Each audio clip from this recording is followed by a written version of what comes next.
अस्सलाम वालेकुम बच्चों, कैसे हैं सब? ठीक है। अच्छा बच्चों, लास्ट टाइम हमने स्टडी किया था क्वेश्चन नंबर 10 एक्सरसाइज 7.2 का। आज हम इस लेक्चर के अंदर देखेंगे क्वेश्चन नंबर 11, क्वेश्चन नंबर 12 और 13।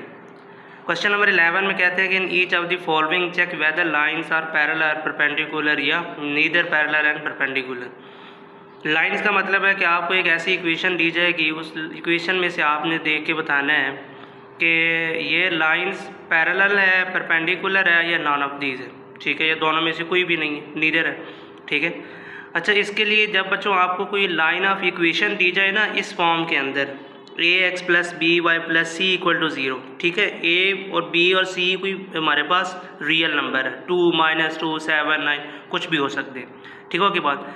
तो जब इस तरह की इक्वेशन आपको दी जाए और फिर वो फाइंड आउट कहा जाए कि पैरेलल परपेंडिकुलर बताएं कि है या नहीं, तो उसके लिए हम फिर इसकी स्लोप निकालते हैं। आपको पता है कि पैरेलल या परपेंडिकुलर किसी इक्वेशन की या पॉइंट्स की बताई जाती है, पहले सबसे पहले स्लोप निकालते हैं। तो बच्चों यहाँ पर लाइन के लिए या इक्वेशन के लिए जो स्लोप का फार्मूला है वो हमारे पास आता है -a ओवर b। -a बच्चों वो वैल्यूज होगी जो x का कोफिशिएंट होगा, और b बच्चों वो वैल्यूज होगी जो y का कोफिशिएंट होगा। ठीक हो की बात। अब चलते हैं, यानी कि ये आपने फार्मूला ध्यान में रखना है और इस फार्मूले के तहत हमने इनकी स्लोप फाइंड करनी है। ध्यान की बात, क्योंकि देखें पैरेलल और परपेंडिकुलर हम तभी जज कर सकते हैं जब हमारे पास इसकी स्लोप होगी। ठीक है, ठीक है। और स्लोप का फार्मूला किसकी इक्वल होता है? पैरेलल और परपेंडिकुलर m1 बराबर m2 के। ठीक है, तो लिहाजा हम यहाँ पर स्लोप निकालेंगे तो हम उसको बता सकते हैं। तो हम चलते हैं, पहले इक्वेशन की स्लोप फाइंड करते हैं। तो पहले इक्वेशन के अंदर ये फार्मूला लगाया जाए तो L1 equal to -a over b। ठीक हो के बाद इसको L1 कह दिए, इसके L2 कह दें। यहाँ पर है a की वैल्यूज क्या है? 2। ठीक है, यानी कि इसकी जगह पर क्या आ जाएगा? 2 और माइनस फार्मूले का b की जगह पर क्या आ जाएगा? 1, क्योंकि y आके बाद यहाँ पे साथ क्या है? 1 है। तो 2 को 1 पे डिवाइड करो तो पीछे आंसर -2 ही बचेगा। फिर दूसरी इक्वेशन की स्लोप ऑफ लाइन निकाल लेते हैं। इसकी जो a की वैल्यूज है वो बच्चों 4 है और b की जो वैल्यूज है वो 2 है, यानी कि -4 डिवाइडेड बाई 2, 2 1 2, 2 2 4, तो आंसर क्या बच जाता है? -2। अब हमने ये देखना है कि जब स्लोप तो निकाल ली, अब हमने ये देखना है कि स्लोप की मदद से क्या ये इक्वेशन पैरेलल है कि परपेंडिकुलर है। अब पैरेलल चेक करने के लिए हम क्या करते हैं कि हमें पता है कि वो स्लोप बराबर होती है दूसरी स्लोप के, यानी कि दो स्लोप हो, उन दोनों का आंसर सेम हो तो वो आपस में पैरेलल है। ले ली L1 equal to L2। L1 का आंसर क्या आया था? -2। इसका भी क्या आया? -2। ठीक हो के बाद लेंगे फिर परपेंडिकुलर भी देखते हैं। परपेंडिकुलर का फार्मूला क्या आता है? m1 into m2 equal to -1। Done हो के बाद m1 की जगह पर वैल्यूज क्या आई थी? -2। m2 की क्या है? -2। तो ये बच्चों हो जाएगा माइनस इंटू माइनस प्लस 2 2 ज़र 4, यानी कि 4 इक्वल टू -1। अब देखिए ना, ये तो इसके बराबर नहीं आया, ऐसे ही है, लेकिन ये आपस में बराबर हैं पैरेलल के अंदर। तो हम नीचे लिखते हैं कि देयरफॉर लाइंस आर पैरेलल। ठीक हो के बाद इसी का सेकंड पार्ट की तरफ चलते हैं। सेकंड पार्ट में भी आपको ये कहा जाता है 3y equal to 2x plus y such that 3x प्लस 2y माइनस 8 इक्वल टू 0। अब सबसे पहले तो यहाँ पर इक्वेशन को थोड़ा एडजस्ट करेंगे, यानी कि x को पहले y को बाद में कॉन्स्टेंट क्लास में क्या करेंगे? 3y यहाँ पर प्लस और उधर जा क्या हो जाएगा? माइनस। ये बन जाएगा बच्चों 2x minus 3y plus 5 equal to 0, और दूसरी इक्वेशन एज इट इज रहेगी। अब इस इक्वेशन का हमने बताना है कि ये पैरेलल है कि परपेंडिकुलर है। तो सबसे पहले हम इसकी slope of line find out करेंगे। तो स्लोप ऑफ लाइन के मैंने आपको बता दिया कि इक्वेशन हो तो उसके लिए फार्मूला हम इस्तेमाल करते हैं -a ओवर b। अगर मैं पहली इक्वेशन का अगर मैं स्लोप ऑफ लाइन फाइंड करूँगा उसमें क्या आएगा? -a के साथ क्या आ जाएगा? 2, b क्या है? -3, यानी y के साथ जो वैल्यूज है साइन समेत आती है। ठीक है, तो यहाँ पर a की जगह पर आ जाएगा -2 और नीचे आ जाएगा -3, तो माइनस माइनस कट जाएगा, पीछे क्या बच गया बच्चों? पीछे हमारे पास बच गया 2/3। डन के बाद फिर हमने दूसरी इक्वेशन की स्लोप ऑफ लाइन निकालनी है। वो स्लोप ऑफ लाइन इक्वल है -a ओवर b। अब a की वैल्यू यहाँ पे क्या है? 3 है, b की वैल्यूज क्या हमारे पास? 2 है, तो ये बन जाएगा -3/2। डन के बाद अब हमने बताना है कि इसको पैरेलल है कि परपेंडिकुलर है। देखें जी, पैरेलल में m1 बराबर m2 के, L1 इक्वल टू m2। ठीक है, L1 की वैल्यू निकली 2/3, m2 की निकली है -3/2, क्योंकि आपस में बराबर नहीं है, ये प्लस की वैल्यूज है और ये माइनस की है, तो लिहाजा ये आपस में बराबर नहीं हो सकते, पैरेलल तो नहीं है। परपेंडिकुलर चेक करते हैं। जब बच्चों हम इसका परपेंडिकुलर चेक करते हैं m1 into m2 equal to -1, ले वैल्यू पुट करें 2/3 इंटू -3/2, 3 मल्टीप्लाई हो रहा है, डिवाइड हो रहा है, आपस में कट जाएगा, 2 भी ऊपर मल्टीप्लाई हो रहा है, नीचे डिवाइड हो रहा है, कट जाएगा, पीछे बच जाएगा -1, दोनों बराबर आ गए। इसका मतलब क्या है कि परपेंडिकुलर में ये दोनों इक्वेशन आपस में बराबर होती हैं, तो लिहाजा ये सारी लाइन आपस में क्या हो जाएंगी, परपेंडिकुलर। चलते हैं नेक्स्ट पार्ट की तरफ। क्वेश्चन नंबर 11 का थर्ड पार्ट है, जिसमें आपको इक्वेशन दी है 4y + 2x - 1 = 0, x - 2y - 7 = 0। Done हो के बाद इसकी थोड़ी अरेंजमेंट कर लें, x वाले को वैल्यूज़ को पहले रख लें, y वाली को बाद में, तो उसके बाद बन जाएगा 2x + 4y - 1 = 0, इधर बन जाएगा x - 2y - 7 = 0। अब चूँकि इक्वेशन है तो इक्वेशन में हम जो स्लोप ऑफ लाइन निकालते हैं उसके लिए हम फार्मूला बच्चों इस्तेमाल करते हैं -a/b। अब मैं पहले इक्वेशन के आगे स्लोप ऑफ लाइन निकालूँ तो a की वैल्यूज़ क्या बन जाएगी बच्चों, यहाँ पे 2 यानी कि -2, क्योंकि फार्मूले के अंदर माइनस है तो लिहाजा यहाँ पर बन जाएगा -2, और b यहाँ पर क्या 4 है तो लिहाजा यहाँ पर भी क्या आ जाएगा 4। थोड़ी कटिंग होती है, 2 1 2 2 2 4, यानी कि आंसर पीछे क्या बचता है -1/2। इसी तरीके से आपने दूसरी इक्वेशन की स्लोप ऑफ लाइन निकालनी है, उसके लिए भी फार्मूला वही है -a/b। यहाँ a की बच्चों वैल्यूज़ है 1, यानी कि आ जाएगा -1, और b की वैल्यूज़ बच्चों यहाँ पे -2 आया तो लिहाजा साइन समेत आएगा तो -2 आ जाएगा, तो ये माइनस माइनस काट देगा, पीछे क्या बच जाएगा 1/2। अब हमने ये देखना है कि आपस में पैरेलल हैं कि परपेंडिकुलर हैं, ये चीज़ हमने चेकआउट करनी है। ले जी पैरेलल का फार्मूला क्या होता है, m1 बराबर होगा m2 के, यानी कि एक स्लोप दूसरी स्लोप के बराबर होगी, चाहे पॉइंट में हो या इक्वेशन में हो। डन हो के बाद लेंगे पहले इक्वेशन में जो इसकी वैल्यू निकली वो क्या आती है -1/2, दूसरी में क्या आती है 1/2। बराबर नहीं है क्योंकि एक माइनस की वैल्यू से एक प्लस की है, लिहाजा ये बराबर आपस में नहीं है। परपेंडिकुलर चेक कर लेते हैं, m1 × m2 = -1 के, ये परपेंडिकुलर का फार्मूला होता है चेक करने का। लें जी अब हम वैल्यूज पुट करते हैं, m1 की वैल्यू थी -1/2 और m2 की है 1/2 = -1, तो -1 × 1 क्या होता है 1, 2 2 4, यानी कि ये भी बराबर नहीं है।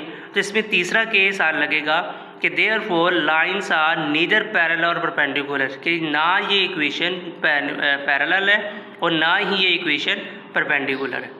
आई होप कि ये समझ आया होगा आपको। अब हम चलते हैं क्वेश्चन नंबर 12 की जानिब।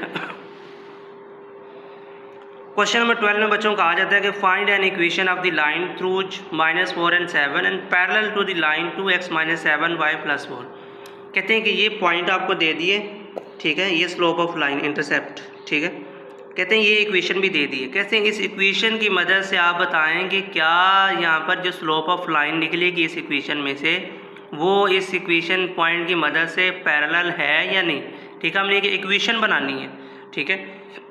अब इक्वेशन बनानी है तो उसके लिए हमें ज़रूरी है कि सबसे पहले हम स्लोप ऑफ लाइन निकालेंगे। क्या निकालनी है, स्लोप ऑफ लाइन निकालनी है। इन पॉइंट की मदद से हमने एक नई इक्वेशन बनानी है। तो पहले तो जो इक्वेशन गिवन है उसकी मदद से हम स्लोप निकालेंगे, ठीक है। स्लोप होगी तो हम उसको पैरेलल में कन्वर्ट कर सकते हैं। लें जी, सबसे पहले स्लोप ऑफ लाइन, अभी हमने फार्मूला सीखा था, जब इक्वेशन गिवन हो उसकी स्लोप ऑफ लाइन के फार्मूला क्या लगता है -a/b। तो यहाँ a की वैल्यू बच्चों है 2, b की वैल्यू है -7, तो पुट करते हैं इसके अंदर -2/7, तो माइनस से कटेगा, पीछे बचेगा 2/7। अब उसने हमें पॉइंट गिवन किए थे। आपको याद होगा कि हम पिछले लेक्चर्स में एक इक्वेशन इस्तेमाल करते थे स्लोप इंटरसेप्ट फॉर्म, और स्लोप इंटरसेप्ट फॉर्म क्या थी, वो ये फॉर्म थी कि y - y1 बराबर है m × x - x1, यही थी ना, ठीक है। इसके अंदर हमने इसकी इक्वेशन फाइंड करनी। कब ये फार्मूला लगाया जाता है, जब हमें 2 पॉइंट गिवन हो, ठीक होगी बात। ले जी, तो इसके अंदर क्या हमें चाहिए होता है x1 और y1, m की वैल्यू हमने निकाल ली है, तो हमने फार्मूला लगाया स्लोप इंटरसेप्ट फॉर्म का। y1 बच्चों हमारे पास है 7 और x1 है हमारे पास -4, और m की वैल्यूज हमने ऊपर निकाली थी 2/7। ले बच्चों अब 16 सिंप्लीफाई कर लेते हैं, ये बन जाएगा y - 7 बराबर है 2/7, माइनस इंटू माइनस क्या होता है प्लस का 4। लें जी, 7 यहाँ पे क्या हो रहा है डिवाइड, इधर जा क्या हो जाएगा मल्टीप्लाई, 7 को y के साथ करोगे बन जाएगा 7y, 7 को 7 के साथ करें पीछे क्या आता है 49 = 2x + का 8, 2 4 क्या होता है 8। अच्छा, इस सारी इक्वेशन को उठा के दूसरी तरफ ले जाएंगे और इसको हम सिंपल फॉर्म में कन्वर्ट कर लेंगे। लें जी, 2x और +8, ये तो एडिटिव था, ये इधर प्लस हो रहा है, उधर जाके हो जाएगा माइनस, और माइनस वाली उधर जाके प्लस हो जाएगी, तो पीछे इक्वेशन क्या बन जाएगी 2x - 7y + 57। डन होगी बात बच्चों। अब हम चलते हैं नेक्स्ट पार्ट की तरफ, नेक्स्ट क्वेश्चन की तरफ। क्वेश्चन नंबर 13 में आपको कहा जाता है find an equation of the line through 5 -8 and perpendicular to the join of a -15 -8 b point at 10 and 7। अब सबसे पहले तो हम इसकी स्लोप निकालें। कहते हैं कि ये जो पॉइंट्स है ना, इससे इन पॉइंट्स के परपेंडिकुलर है, इन पॉइंट्स के क्या परपेंडिकुलर। डन होगी बात, ठीक होगी बात। अब इसका क्या मतलब है? इसका मतलब ये है कि आपने पहले तो इन दो पॉइंट के दरमियान स्लोप फाइंड करेंगे।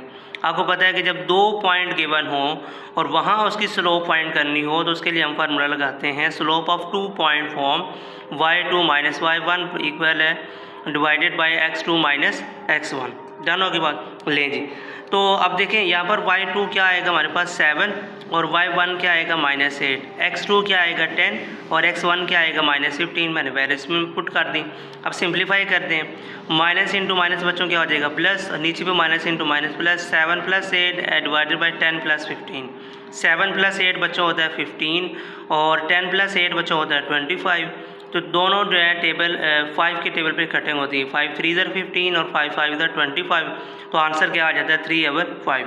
अब हमने ये चेक करना है, जब वो कहा जाता है ना कि परपेंडिकुलर, अब ये तो हमने स्लोप निकाली है, अब हमें इस स्लोप को परपेंडिकुलर में कन्वर्ट करना है। परपेंडिकुलर होता है कि ये एक लाइन है ना, पॉइंट ए और बी, इस पॉइंट के ऊपर कोई एक ऐसी लाइन बाइसेक्ट कर रही है जो कि इसके परपेंडिकुलर है। अब देखना है कि ये लाइन वाकई ही इस पॉइंट ए बी के परपेंडिकुलर है या नहीं। तो उसको देखने के लिए हम यहाँ पे परपेंडिकुलर का फार्मूला लगाते हैं, और वो क्या होता है जब हम परपेंडिकुलर चेक कर रहे होते हैं, बेसिकली फार्मूला ये होता है m1 बराबर है m2 के इक्वल टू -1। ठीक होगी बात। और हम यहाँ पर फिर कह देते हैं कि फिर m1 बराबर है माइनस ये m2 इधर मल्टीप्लाई हो रहा है और इधर जाके डिवाइड हो जाता है। ठीक है, फिर हम इसको चेक कर लेते हैं कि जो गिवन स्लोप है वो वाकई परपेंडिकुलर है भी या नहीं। ठीक होगी बात। लें जी, अब ये मेरे पास फार्मूला है परपेंडिकुलर का, तो इसके अंदर मैं स्लोप की वैल्यू निकालूंगा, वो है 3/5। ठीक है, लेंगे ये फ्रैक्शन का फ्रैक्शन है तो क्या हो जाएगा रेसिप्रोकल होकर ऊपर चला जाएगा, यानी -5/3। अब हमने लास्ट पे क्या करना है, लास्ट पे उसने कहा था कि find the equation of the line, कि आपने इस लाइन को इक्वेशन में कन्वर्ट करना है इन पॉइंट की मदद से। तो जब इक्वेशन ऑफ लाइन बोला जाता है ना, तो उसके लिए फिर हम फार्मूला इस्तेमाल करते हैं y - y1 बराबर है m × x - x1। अच्छा, अब पॉइंट उसने ऊपर हमें क्या गिवन किया था 5 और -8 के, इस पॉइंट हैं ये उस गिवन इक्वेशन के। लेंगे उसमें पहली वैल्यूज क्या होती है x की, दूसरी y की। x1 आपको 5 की वैल्यू है, y1 आपके पास -8 है, m की वैल्यू है -5/3, तो वैल्यू पुट कर दें। तो y1 बच्चों क्या आया था आपके पास -8 पुट कर दें, x1 क्या है 5 वो भी पुट कर दें, और m क्या है -5/3 वो पुट कर दें। लें जी, हो गया। अब थोड़ा सिंप्लीफाई कर लेते हैं, ये बच्चों बन जाएगा माइनस इंटू माइनस प्लस, और ये 3 इधर क्या हो रहा है डिवाइड, इधर आए क्या हो जाएगा मल्टीप्लाई। लें जी, ये भी कर दिया।